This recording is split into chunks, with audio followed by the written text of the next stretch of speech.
Bonjour.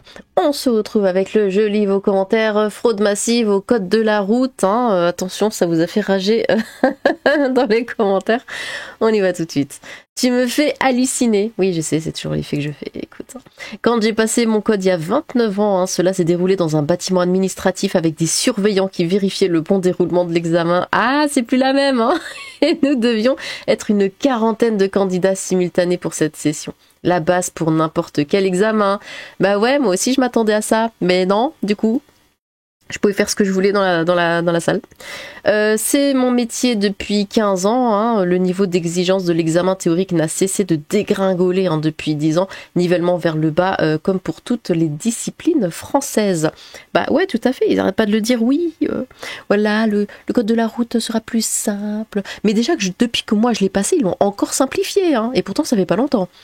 C'est pas le code qui devient plus dur, c'est les candidats qui deviennent plus gnons. J'ai connu le petit papier rose que l'examinateur remplissait tout de suite. Mais il connaissait les réglementations pour avoir les aides sociales, pas d'inquiétude à avoir. J'ai eu mon code du premier coup et après cela je suis tombée sur une auto-école de Nierdin avec une directrice désagréable, accro à l'argent et une monitrice hystérique full walk. Oui, ils m'ont fait faire une trentaine d'heures pour au final rien à part m'emmerder et me prendre pour un gnon. J'ai eu des histoires avec eux. 3 ans plus tard, enfin motivé pour l'avoir, je décide de passer mon permis ailleurs. Je change d'auto-école PC. Je te dérange pas, toi, là-haut? Il est en train de faire ses griffes, là, comme un fou furieux. Comme par hasard quand je fais ma vidéo. Je change d'auto-école pour une très bonne et très professionnelle qui, en moins de 10 heures, m'a fait passer et réussir l'examen et m'a fait comprendre que j'étais largement assez expérimentée en conduite. Faites attention aux auto-écoles qui peuvent bien profiter de vous, surtout s'ils ont vos parents dans leur poche. Alors ça, oui. Il y a plein d'histoires comme ça. D'ailleurs, je connais quelqu'un qui, lui, a essayé, parce qu'il l'a toujours pas, essayer de passer son permis avec ECF, du coup. Et voilà, des proches qui lui ont dit non, ne va pas à l'ECF, c'est de la merde, t'inquiète pas, n'y va pas. Et pas le choix, c'était la seule à côté, tout ça, donc il est allé et la personne a pas arrêté de lui donner plein d'heures, mais sans rien lui apprendre en fait. Et là, il en est à combien, 15, 16, je sais plus, mais voilà, il a pas, il a rien appris et ça a été une perte de temps et d'argent et le moniteur lui refuse la conduite supervisée ou ce genre de choses parce que si vous avez l'occasion de faire la conduite supervisée, faites-le évidemment. Moi j'ai eu la chance de pouvoir faire ça avec mon beau-père du coup, donc ça a fait beaucoup d'économies parce que j'étais je crois à 30 heures en tout de conduite, mais j'avais fait que 15 heures en auto-école et le reste avec mon beau-père, donc déjà je sais plus combien c'est l'heure, c'est près de c'est 30 € l'heure, 40 € l'heure, je sais plus, peut-être moins, je sais plus du tout combien ça coûtait, mais c'est très très cher. Et là, pour cette personne, le moniteur lui refusait la conduite supervisée justement pour raquer en fait le plus possible. Donc faites attention à ça. Et moi, j'avais aussi changé mon formateur parce que la première que j'ai eue, nana qui me hurlait dessus et moi ça passe pas. C'est pas en me hurlant dessus que j'apprends les choses, et au contraire, je me braquais, je m'énervais, je gueulais moi aussi sur la nana. Enfin, ça passait pas du tout. Du coup, j'ai perdu 2 mois, le temps de faire le changement de... J'ai pas changé d'auto-école, mais j'ai changé de moniteur. Et 2 mois de perdu, mais finalement, après, tout s'est passé très très bien, et je l'ai eu du premier coup, voilà. Donc n'hésitez pas, si ça se passe mal avec votre moniteur ou quoi, n'hésitez pas à changer, Ils oublient un petit peu que c'est vous le client qui payez en fait, ils vous parlent comme à de la merde, mais c'est pas possible ça. D'ailleurs les moniteurs, s'il y en a qui m'entendent, arrêtez de hurler, ça sert à rien. C'est ce qui arrive dans une société qui ne punit plus, ça commence à être vraiment énervant. Ça y est, enfin la fin du fil rouge des anecdotes de voitures de Lilith, j'espère qu'il y a des questions sur lui le requin. Quand je l'ai passé il y a 25 ans en Belgique, on était tous installés les uns à côté des autres devant un PC. Les questions et les photos d'illustration étaient exactement les mêmes que sur le CD officiel Feu Vert. Suffisait de le faire tous les jours pour ensuite savoir de suite l'image égale quelle réponse. Ah, mais quel cauchemar! Non, moi quand j'apprenais c'était tout le temps des différents. Mais c'est vrai, ma mère, elle avait tenté de le passer, elle n'a pas réussi. Mais quand elle le faisait à son auto-école, le moniteur demandait vous voulez quel DVD aujourd'hui, et tout le monde disait on veut celui-là parce que elle le connaissait par cœur. Voilà, toutes les nanas qui étaient là, il y a eu beaucoup de nanas, toutes les nanas le connaissaient par cœur et donc elles demandaient celui-là parce qu'elles le connaissaient par cœur et qu'elles savaient que là elles auraient des bons scores, mais ça sert à rien, t'apprends pas comme ça. Et ensuite on passait à la chaîne devant l'examinatrice qui nous faisait lire une ligne au loin de lettres, toujours la même. Le mec devant moi et moi-même sans même lever les yeux et tout en la regardant on a dit la même série de lettres. Bravo, vous avez votre licence. Quoi ? Comment dire il y en a qui ont quand même loupé. Oh la surprise, hein, une continuité de tout le reste dans le pays. Perso, j'ai eu mon permis en 2001 et à l'époque, ils nous disaient à la fin de la conduite si on l'avait. Hein, ils ont arrêté à cause des agressions qui se multipliaient. Ouais. J'ai passé mon permis en 2007. Déjà à l'époque, on recevait le résultat par la poste. Oui, t'es cool. J'ai appris sur Clio 3 1,5 DCI. Mon examinateur était cool, hein, passionné de Formule 1 et d'Ayrton Senna. Hein, mon auto-école était à 300 mètres. J'ai eu le résultat le lendemain, un samedi. On partait sitôt à un week-end avec la famille. Moi conduisant la BM E30 des parents et ses freins qui faisaient peur. L'examen du permis, l'examinateur trop sympa car on était originaire de Jarny en Lorraine et vu que je l'ai eu dans le Tarn, on a parlé du bon vieux temps. Coucou Lilith et coucou P. Pierre Jean-François le chat. Juste au cas où, Chanchon voudrait faire strike ta vidéo pour le référencement parce que nous savons qu'avec lui, il y a un petit placement. Faut remplacer le vilebrequin. Nous connaissons tous les profils des illettrés qui sont des dangers sur la route ou ceux qui ont leur permis à dos de chameau. Bref, des galériens. Ou dans le genre, c'était tellement plus sympa d'avoir son permis dans une pochette surprise. Hein. Comme nous le dit notre reine des enfers, les nanas, faites gaffe sur la route, signé nana. Bisous et gloire à vous deux. Il y a du pervers parmi les examinateurs. Hein. J'en ai eu une d'examinatrice qui a tenté une magouille en disant que je ne portais pas mes lunettes. Quand je lui ai montré que je les avais sur le nez, elle a bredouillé. Ah pardon, c'est sur votre photo de profil. Okay. Gloire à la reine des enfers et gloire à le chat. J'ai dû repasser le code dernièrement et bien comparé à la première fois. Il y a 20 ans, c'est n'importe quoi. Hein. Plus de la moitié des questions étaient d'écologie et sur l'électrique. Hein. Les seules questions sur le code de la route pur ont pratiquement les réponses dans l'énoncé. Rien à voir avec les questions pièges de l'époque ou des photos vicieuses. Et d'ailleurs, quand vous passez votre permis, pareil, hein, l'examinateur ne vous fait plus de pièges. Il vous dit pas, ouais, tournez à gauche alors qu'il y a un sens interdit, voir si vous le faites vraiment ou pas. Ça y a plus. C'est vraiment... c'est tout gentil, tout mignon, tout. Non, ça sert à rien le truc qu'ils font là. T'as appris à conduire GTA, ça te dit quelque chose? Alors moi, quand je jouais à GTA, eh ben, je faisais tout bien. Je conduisais tout bien. Je restais sur la route et je m'arrêtais au feu rouge et, et j'essayais de faire les choses parfaitement. Voilà, c'est comme ça que je m'amusais.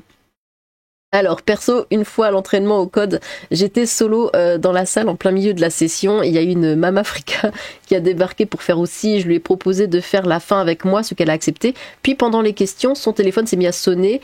Con comme je suis, je me suis dit qu'elle allait gentiment l'éteindre et reprendre instantanément là où elle s'était arrêtée. Quel idiot je fus! Elle a décroché, parlé, hurlé, dans une autre langue que mon français si beau. Je précise tout ça pendant la séance d'entraînement, hein, sans sortir de la salle. Hein. Bref, petite anecdote, voilà, je t'aime Lulu. Aïe aïe. En t'écoutant, je me suis souvenu du sketch de Jean-Yann, le permis de conduire incontournable, bis et gratouille. Moi qui n'a jamais roulé sans permis, hein, qui, joyeux Noël, monsieur le chat, et attention, quand vous traversez la route comme un malade sans regarder. D'ailleurs, petite anecdote, hier, j'étais en voiture, hier soir.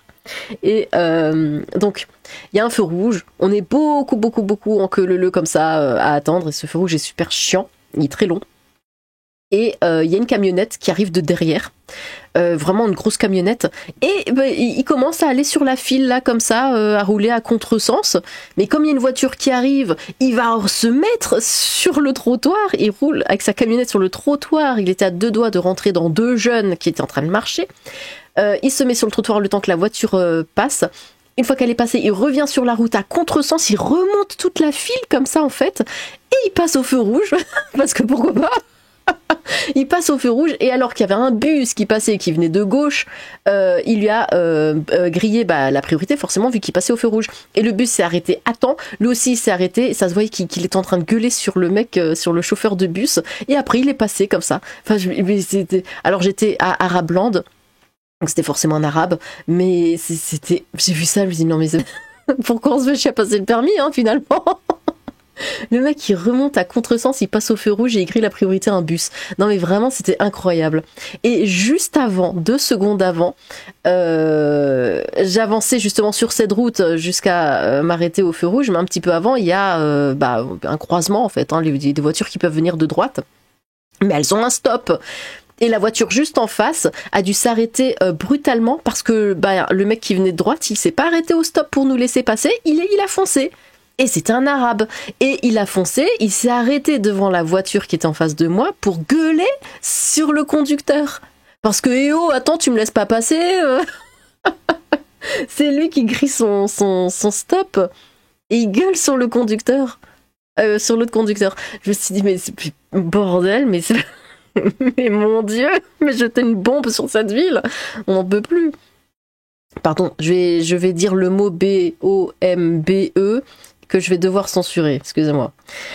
Alors, mais qui n'a jamais roulé sans permis, hein, joyeux Noël, tout ça. Pour information, Sacha Distel, James Dean, Françoise Sagan, Jocelyne Quivrin, Coluche, Pierre Palmade, les chauffeurs de Lady Lee, tous avaient un permis de conduire. Ça montre à quel point ce document est la preuve irréfutable de la capacité à conduire sans être un risque pour soi et pour les autres.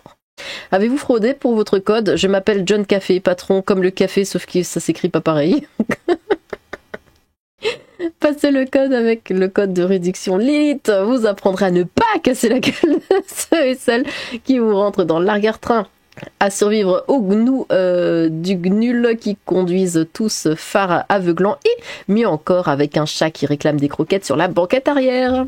Ma fille est persuadée que j'ai passé mon permis de conduire sur Triceratops. Ah, j'en ai d'ailleurs gardé le goût pour des véhicules rustiques de grand gabarit avec des sièges en cuir. Ah ah ah, ho ho ho, hi hi, bonjour. Quoi? Jusqu'aux années 80, beaucoup de jeunes hommes chopaient le permis en faisant 3 tours de camion devant l'entrepôt durant leur service militaire. Mon grand-père l'a eu comme ça durant son service en Algérie. Une autre fois, ils ont eu la mauvaise idée de lui faire garer un char alors qu'il n'était jamais monté à bord et il a démonté le mur derrière. J'aime bien votre voix, voilà, c'est tout, un compliment. Merci. À environ 6 minutes, voilà un point important que tu soulèves. Les questions sont parfois posées de façon obscure, hein, et même en maîtrisant correctement le français, il est facile de tomber dans un piège, bah oui.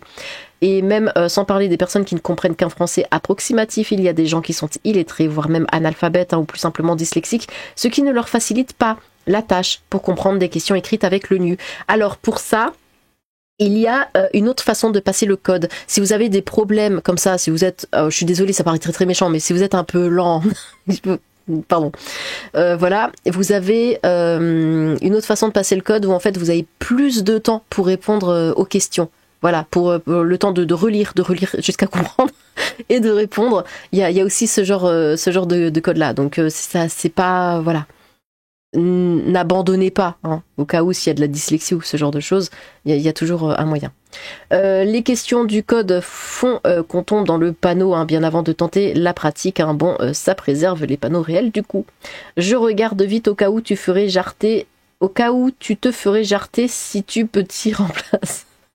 En 98, je suis rentrée chez moi en conduisant directement la voiture de ma mère juste après avoir passé l'épreuve du permis. J'ai appris à conduire dans une Peugeot 205. Coucou Lilith, coucou, et Kalino à Maître Neko. Problème émoticône. Le code de la route, c'est aussi une option, hein. Les premiers à ne pas le respecter sont les FDO. Pour simple exemple, aujourd'hui, j'ai amené une amie pour des examens médicaux. Au retour, on tombe dans un bouchon, donc on fait avec et on supporte. Hein, sauf que plusieurs voitures passent à grande vitesse sur la voie d'arrêt d'urgence. Au bout d'un moment, je me suis mis à cheval entre la voie de droite et celle d'urgence. Puis quelques minutes après, un véhicule totalement banalisé, en voiture civile, plaque civile, aucune indication. Du coup, la voiture finit par réussir à passer, s'arrête à ma hauteur, ouvre la fenêtre et commence à me raconter leur vie textuelle avec leur poisson rouge. Quoi ? Me disent que je devais les laisser passer car ils étaient des FDO. Du coup, je leur ai demandé de me le prouver car rien ne l'indiquait. Ils ont alors mis leur gyrophare après avoir montré leur carte. Plus loin, ils ont voulu me faire chier seulement grâce à mes caméras embarquées, je dispose de preuves de leur faute d'indication d'intervention. Concernant les questions qui apparaissent des fois lors du passage du code, elles sont tellement stupides et n'ont rien à voir, genre tous les combien de temps dois-je changer mon huile moteur? Oui. Ou à quel moment dois-je changer mes freins? Oui. Moi c'est mon application, elle me dit. Elle me fait attention, venez au garage. Je dis ok, je viens. C'est tout. Après, personnellement, je trouve que mis à part certaines questions sont logiques, Le code est devenu bien plus facile qu'il y a 30 ans. Mort de rire, le vélo c'est mieux, j'irai en parler à mon beauf pour lui expliquer qu'il faut qu'il fasse les livraisons internationales en vélo, les conteneurs sont pas près d'arriver. La seule chose à retenir, c'est que si certaines personnes sont au volant d'un véhicule, évitez d'être dans la rue, je ne vise absolument pas l'élite. Ok, comment ça? Non mais c'est vrai ça, quand on voit les vélos taffeurs, ouais le vélo gna gna gna, oui bah quand tu vas à la boulangerie, ouais mais quand t'as des gens à transporter, quand t'as du matos à transporter, ce genre de choses, j'aimerais bien te voir sur ton vélo, débile, pignouf. Café sans lait, bordel, tu me tues de rire. Je l'ai passé il y a 23 ans, code et conduite du premier coup, bravo. Après ma conduite, l'examinatrice m'a annoncé que c'était bon, je rentre chez moi et retourne l'après-midi à l'auto-école pour qu'on m'édite le permis temporaire. Le moniteur me dit... C'est dommage que tu sois parti, t'aurais pu conduire au retour, t'étais le seul à l'avoir eu. Ah, bah dis donc. Je me rappelle m'être dit, il est au courant qu'il flottait des cordes où c'est le chauffage et le confort du siège arrière qui lui ont fait perdre la mémoire. En plus, il a vraiment cru que j'allais attendre 1h30 sous la pluie pour faire le cacou en 206 devant les 5 femmes qui avaient échoué. Le code. Tu fais tous les DVD à l'époque, en max speed et au final tu retiens les réponses puis tu arrives à l'examen où les gendarmes te disent bon les questions 8, 12, 17, 24, 32, 40 sont obsolètes et voici leurs réponses, les diaporamas, oui ça existe encore lol ou non, je suis peut-être trop vieux mais non, ça non plus, bref il datait de 1948, que de progrès en France. J'ai passé mon permis à l'armée quand j'avais 19 ans. L'examen était un sketch. Des anciens n'ayant pas le permis militaire mais civil devaient obligatoirement le passer pour que nous soyons déployés en Somalie. Ça s'est changé, les réponses, l'instructeur sergent-major leur soufflait le choix vert. Enfin bref, un gros bordel. Moi j'ai eu mon permis avec un résultat de 39 sur 40, bravo, et je n'ai jamais eu d'accident en tort en 33 ans. Comme quoi l'armée, ça a du bon. Lilith déesse des enfers, je t'envoie des bisous de Belgique et des gratouilles à Mister le chat. La question de la difficulté n'est pas nouvelle, déjà quand j'ai passé mon permis en 2006, elle était posée car certains n'arrivaient pas à faire la différence entre je dois et je peux. Néanmoins, à cette époque, la fraude pour le code était très compliquée car on passait le code dans des salles de fête à plus de 50 personnes. Bah ouais, il y avait des gendarmes ainsi que des représentants de chaque auto-école pour nous surveiller et accessoirement Internet et les téléphones, c'était pas encore ça. Bah oui. Mais voilà, moi comme je l'ai dit, j'étais toute seule dans un tout petit bidule machin, il y avait 4 ordis alignés contre le mur comme ça, mais j'étais toute seule. Il y avait personne, et le garage était tout vide et tout. Il y avait juste moi et le gérant en fait. Et c'est comme ça que j'ai... C'est dans ces conditions que j'ai passé mon code. Ça a changé, 5,49. Un français moyen, mais suffisamment correct pour aller à la CAF et demander pardon, exiger... Ah oui, toutes les aides possibles et pas encore imaginées. J'ai passé mon code dans un garage attaché au radiateur dans la cave. Lilith, si on met bout à bout les éléments de ta vie hors contexte, ça a de quoi faire flipper. C'est sûr que seule dans une pièce avec son smartphone, c'est déjà moins compliqué. Je vais peut-être envisager de le passer, ce code. Alors, c'était pas tout à fait vrai. Il y avait à côté de moi un casier et j'avais dû mettre mon sac dans ce casier. Voilà. Dans cette salle où j'étais seule. J'avais dû mettre mon sac dans un casier. Oui, je pouvais me lever à n'importe quel moment et le récupérer. Je l'ai pas fait. Aïe, aïe, aïe. Est-ce qu'on doit connaître le code de la route et avoir le permis pour chevaucher un tigre? Ah, je crois que oui. Ce sont ces gens-là qui renversent les gamines comme Camilla, 7 ans, renversée par une chance en 2 roues qui faisait du rodéo urbain et qui a trouvé comme excuse ses marauds avant qui s'est levée toute seule. Ouais, je m'en souviens de ce truc. Et qui aujourd'hui continue à vivre sa meilleure vie. J'ai dû repasser mon permis aux USA. 20 questions pour le code, il faut 14 bonnes réponses. Ah bon? Parce que je crois que si le permis français, parce qu'on se fait douiller clairement sur le prix, parce que les autres pays c'est pas aussi cher, mais justement en fait, si le permis français coûte aussi cher, c'est parce que normalement il est valable dans plein de pays, mais il est pas valable aux USA.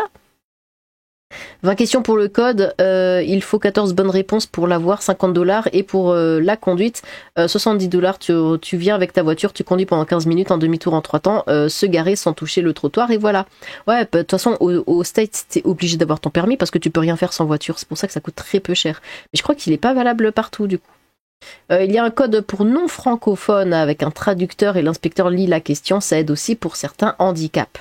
Ils n'ont surtout pas compris que c'est pour leur propre sécurité, ils préfèrent perdre la vie au lieu d'apprendre, on n'a pas les mêmes priorités, bah ouais, clairement. À 6-10, et bientôt les mêmes avec des habilitations HN1 pour pouvoir travailler dans les industriels du nucléaire.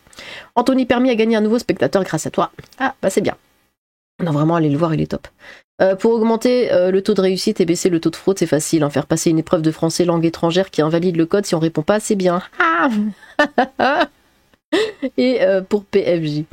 Entre les fraudes du code et de l'examen du permis, ceux qui le passent dans les pays où les tarifs et règles sont bien moins exigeantes, hein, et ceux qui ont décidé d'en avoir rien à taper de la sécurité, la route c'est vraiment devenu la jungle. Bah oui, bah, c'est comme l'anecdote que je vous ai racontée tout à l'heure. Hein. Hier, franchement, c'était vraiment sur 2 minutes, quoi. J'ai les deux, l'autre qui s'en fout du stop et qui passe comme ça et qui en plus gueule sur les gens parce qu'on le laisse pas passer. Non mais attends, mais c'était un Mohamed, hein, évidemment. Et l'autre avec sa camionnette, un Mohamed bis là, enfin, qu'est-ce que c'était que cette folie, quoi. En voiture ou à moto, équipez-vous d'une dashcam, on ne sait jamais. Aujourd'hui, Gaillac, rue des Frères Delga, rue du centre ridiculement étroit, à sens unique, une voiture sur le dos, de mémoire en sens inverse. Hein. Je me demande comment ils s'y sont pris. Comme dira la mère du petit ange Naël, rouler sans permis, tout le monde fait ça. Bah oui. Ah bah ça je l'ai vu, ouais. Maintenant c'est 48 heures. À Madagascar, un collègue a fait 50 mètres sur une bordure de champ pour avoir son permis. Ça lui avait coûté 50 ou 100 balles à l'époque. Référencement. À 2,25, est-ce que Lilith était attachée à un radiateur pour la rassurer et retrouver son ambiance enfantine qu'elle nous a confessé avoir en FAQ? Bah voilà le résultat de la privatisation, on a économisé sur ses fonctionnaires. Référencement, un chauffard s'est fait arrêter sur la nationale et il demande au gendarme: je roulais trop vite, l'autre lui répond: non, vous vouliez trop bas. Il y a beaucoup de haine. Oui, mais Macron a dit que l'on peut payer le code avec son téléphone. Une question me taraude. Oui, Naël l'aurait-il eu son permis parce qu'à l'entraînement il a fait quelques erreurs quand même. C'est vrai que le code c'est à revoir, hein, des questions sur le code Rousseau, pas sur le programme de Sandrine Rousseau de l'ELV. Bon, un petit dernier pour la forme. Concernant l'anecdote de ton beau-père en Nouvelle-Calédonie où je suis née et grandi, mon père, lui, a passé son permis à l'armée dans les années 60. Et pour obtenir son permis, déjà, à l'époque, il n'y avait pas de code à passer, mais il devait seulement faire le tour de l'île des Pins, île au sud de la Grande-Terre, en gros 4 à 5 fois plus petit que la Corse.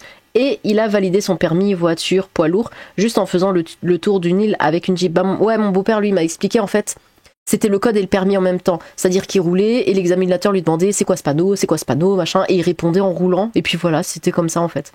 Mon papa a eu son permis PL poids lourd alors qu'à l'époque il n'avait jamais conduit un camion de sa vie. Pour plaisanter, j'avais dit à mon papa que s'il avait fait le tour de l'île des Pins en deltaplane, il serait sans doute pilote d'avion. Ah bah écoute, on y est presque, hein. Bon bah écoutez, on va s'arrêter là. Voilà, merci pour vos commentaires, c'était très drôle. J'aime beaucoup quand vous racontez des anecdotes aussi, parce que je suis toujours la seule à le faire, je me sens un peu seule. Eh bien, n'hésitez pas à recommander vos propres commentaires, j'ai hâte de vous relire. Sur ce, tchou!